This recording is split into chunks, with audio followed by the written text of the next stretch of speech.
Everybody, I recently did my video asking the question, do you need high-end hi-fi? I got a lot of response out of that, which I enjoy. I enjoy engaging with my audience and my audience engaging with each other. I think it's one of the great things about YouTube and you know, that type of thing. So I love that. But I thought it would be neat to do a comparison video. I mentioned in that video two systems. Of course, this $12,000 retail value system, and I mentioned a budget Sony system. And I thought it'd be neat to do a sound comparison between the two. So for the expensive system, of course, we'll be having the Klipsch Forte 4s. We'll have the Rogue Audio Cronus Magnum 2, coupled with the VPI Scout Junior that's been upgraded to prime level. All of it hooked up with AudioQuest cabling into an AudioQuest power conditioner.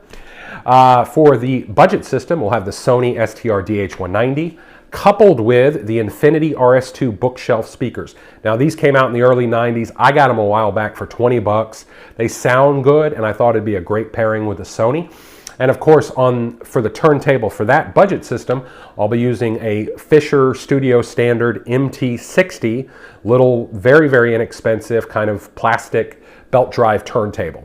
We'll be playing Jeremy Stiggs' 1971 Wayfaring Stranger. We'll be playing the song Waves. I'll do a minute of each, a minute with the expensive system and a minute with the budget system. By the way, this is his only Blue Note release.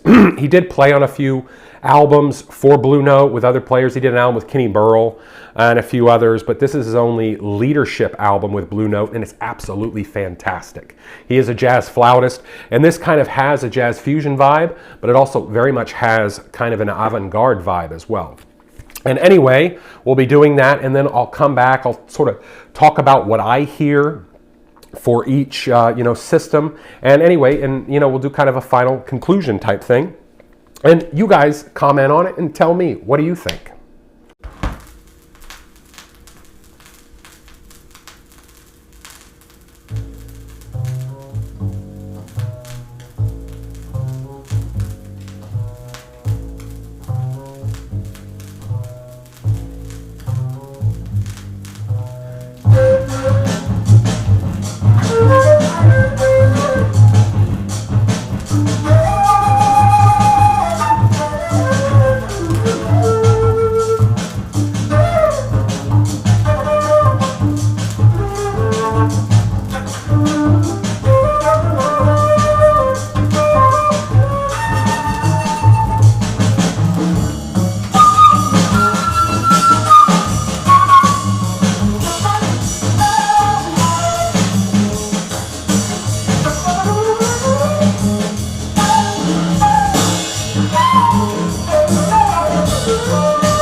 All right, so what did you guys think? Well, you know, I hooked it back up, the Sony, to the Klipsch Fortes. A very odd pairing because of the cost disparity, but just wanted to see how it works, and it works great.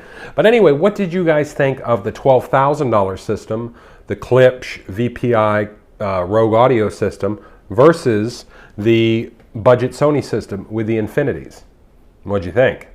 Well, honestly, what I heard overall was through the Cronus Magnum, I heard the soundstage was a bit wider, player placement and delineation of things across from left to right was more definite with the Cronus Magnum versus the Sony. Also, I think the Cronus Magnum did tone and timbre better. It did color and saturation and these sorts of things better than the Sony does. The Cronus Magnum also had a little bit better rhythmic drive. Some people call it dynamicism or dynamic. I like to think of it as kind of drive and sort of this sense of the music kind of rushing out, and you can really feel and really get a sense of the rhythm of the music.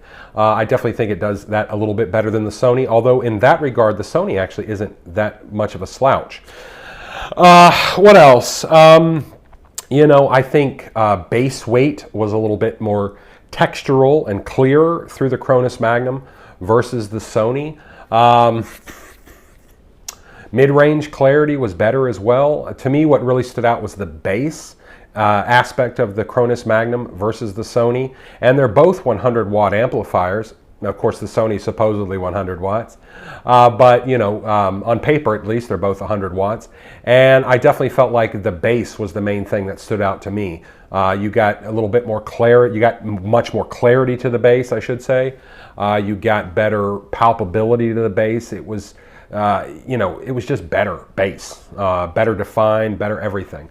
But yeah, as you can see, the Rogue audio is better. But honestly, if I had to be honest, it's really not that much better.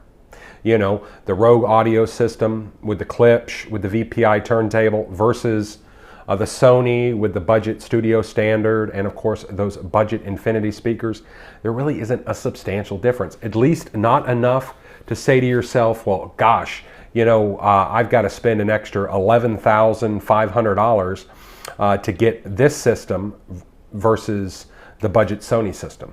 So yeah, as you can see, I think that's what comes across mostly to me. And at the end of the day, get a decent system, get something good, get something that sounds great to you, and enjoy it, and you'll be happy.